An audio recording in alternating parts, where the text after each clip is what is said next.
జై వీరబ్రహ్మ జై గోవిందమాంబ జై. నేను మీ కృష్ణమాచార్య శ్రీ బ్రహ్మపదం. 2025 సంవత్సరం నవంబర్ మాసం మకర రాశి వారి యొక్క రాశి ఫలం. శివాయ బ్రహ్మణే నమ, వీరబ్రహ్మేంద్ర స్వామి నమో నమః. మకర రాశి వారికి కొన్ని మిశ్రమమైనటువంటి ఫలితాలు. ఆ మిశ్రమమైనటువంటి ఫలితాలు కూడా యోగదాయకంగా, సానుకూలవంతంగా మీకు ఉపయోగపడేవి. సమాజంలో మీ యొక్క ఖ్యాతి మాత్రం పెరుగుతుంది. ఎంతో కాలంగా ఎక్కడ గౌరవాన్ని కోల్పోయామో, ఎక్కడ విలువను కోల్పోయామో అక్కడే వెతికి తెచ్చుకున్నట్టుగా మళ్ళీ అక్కడే వైభవాన్ని పొందేటువంటి పరిస్థితులు గోచరిస్తూ ఉన్నాయి. ఏది ఏమైనప్పటికీ కూడా దైనందిన జీవితంలో మీరు చేసే ప్రతి ప్రయత్నంలో కూడా భగవంతుడి యొక్క అనుగ్రహం మీకు తప్పనిసరిగా ఉంది. యోగదాయకమైనటువంటి ఫలితాన్ని మాత్రం తప్పకుండా మీరు పొందేటువంటి అవకాశం కూడా కనపడుతూ ఉంటుంది. అయితే ఆరోగ్యపరమైనటువంటి అంశాల పట్ల జాగ్రత్త. దీర్ఘకాలికంగా ఉన్నటువంటి కొన్ని రకాలైనటువంటి ఆరోగ్య సమస్యలు మిమ్మల్ని ఇబ్బంది పెట్టేటువంటి అవకాశం ఉంది. ఎంతో కాలంగా ఏలినాటి శనిని అనుభవించాం.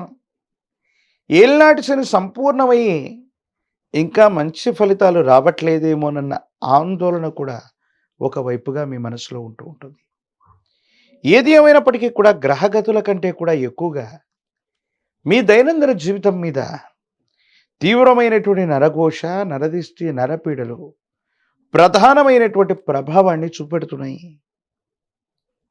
నరదిష్టికి నల్లరాళ్ళు కూడా బద్దలైపోతాయని పెద్దలు చెప్పినట్టుగా వాహన ప్రమాదాలు అవ్వచ్చు, ఆర్థిక నష్టాలు అవ్వచ్చు, ఇంకా తీవ్రమైనటువంటి నష్టాలు కూడా అప్పుడప్పుడు వాటిల్లే అవకాశం ఉంది. అంతా బాగున్నట్టుగా అనిపిస్తుంది. ఒక మంచి జరుగుతూ ఉన్నటువంటి తరుణంలో ఊహించనటువంటి విపత్తు మీ మనసుని బాధ కలిగించి భయభ్రాంతులకు గురయ్యేటువంటి సందర్భం. అంటే మంచి చెడుల యొక్క మేలు కలయికగా ఈ మాసాన్ని మనం అభివర్ణించవచ్చు.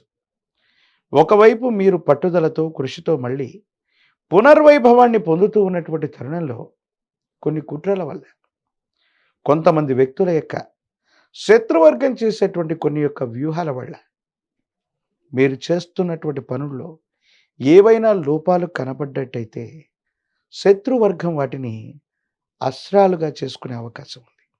తద్వారా కొన్ని ఇబ్బందులు, సమస్యలు, ప్రతిబంధకాలని మీరు పొందేటువంటి పరిస్థితులు కూడా గోచరిస్తున్నాయి. దైనందిన జీవితంలో భార్యాభర్తలకు సంబంధించిన అంశం, కుటుంబపరమైనటువంటి వ్యక్తులకి సమయం ఇవ్వలేనంత బిజీ అవుతారు. మీ రోజువారీ కార్యక్రమాలు, వృత్తి, ఉద్యోగం, వ్యాపార సంబంధమైనటువంటి అంశాల పట్ల ఎక్కువగా సమయాన్ని వెచ్చించాల్సి వస్తుంది. దూర ప్రాంత ప్రయాణాలు చేయాల్సి వస్తుంది. దీని కారణంగా కుటుంబ సభ్యులకి సరైనటువంటి సమయాన్ని ఇవ్వలేక, సంతానానికి సరైనటువంటి సమయాన్ని ఇవ్వలేక, కుటుంబపరమైనటువంటి ప్రేమని, ఆప్యాయతని మనం పొందలేకపోతున్నామేమో, వారితో సఖ్యతగా ఉండలేకపోతున్నామేమో, ఈ ఆలోచన మిమ్మల్ని బాధింపజేస్తుంది. కొన్ని సందర్భాల్లో ఆర్థికంగా ప్రయోజనాలున్నా, సాంఘికంగా ప్రయోజనాలున్నా, ఆ ప్రయోజనాలు మీ దాకా వచ్చే లోపే మీ చుట్టూ ఉన్నటువంటి స్నేహితులు అవ్వచ్చు, భాగస్వామ్యులు అవ్వచ్చు, వారి యొక్క ప్రతిపాదనల వల్ల మీకంటే వాళ్ళే ఎక్కువగా లాభపడే అవకాశం ఉంటుంది.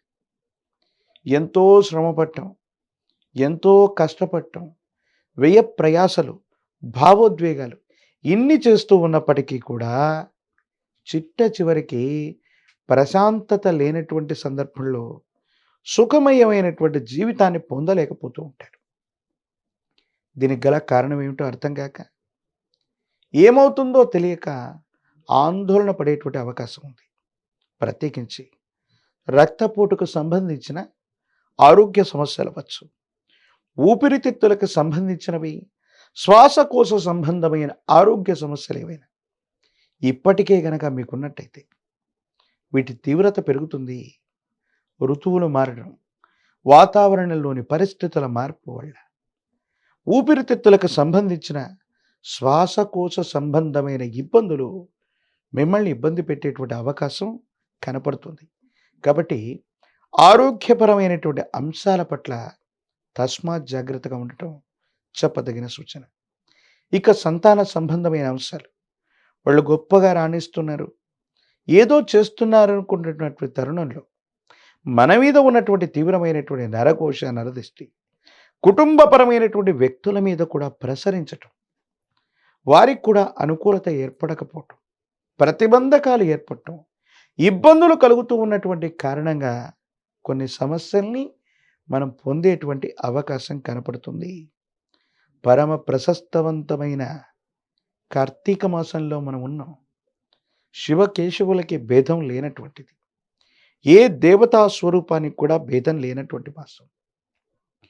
ఈ పరమ ప్రశస్తవంతమైనటువంటి ఈ కార్తీక మాసంలో ఏదైనా దేవతా స్వరూపానికి సంబంధించినటువంటి మాలధారణ చేసిన, నియమనిష్టలతో కూడినటువంటి జీవన విధానంతో ఉన్న కోడిగ్రుడ్డుని, మాంసాన్ని, మద్యాన్ని దూరంగా ఉంచి జీవితంలో నియమనిష్టలతో కూడిన జీవన విధానం చేత కనుక ఈ పవిత్రమైనటువంటి కార్తీక మాసాన్ని గడిపినట్లయితే ఎన్నో ప్రతిబంధకాలు తొలగిపోతాయి, అనుకూలతలు ఏర్పడుతూ ఉంటాయి.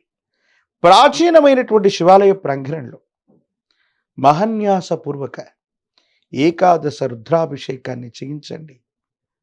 పరమ ప్రతిష్టమైనటువంటి విశేషవంతమైనటువంటి పరమశివుడి యొక్క అనుగ్రహం కలుగుతుంది. ఒక పంచముఖి రుద్రాక్షని, మహాకాల భైరవరక్షని మెళ్ళో ధరించడం వల్ల నరఘోష, నరదిష్టి, నరపీడలు తొలగడంతో పాటుగా ఆర్థిక నష్టం నివారించబడే అవకాశం ఉంటుంది. ప్రత్యేకించి తంత్రమాల చూర్ణం చేత అనునిత్యం స్నానం చేయటం వల్ల తీవ్రమైన ప్రతిబంధకాలు తొలగిపోయి విజయం వరించే అవకాశం కనపడుతుంది. మరిన్ని వీడియోలు చూడటానికి కానీ మన ఛానల్ని లైక్ చేయండి, షేర్ చేయండి, తప్పకుండా సబ్స్క్రైబ్ చేయండి.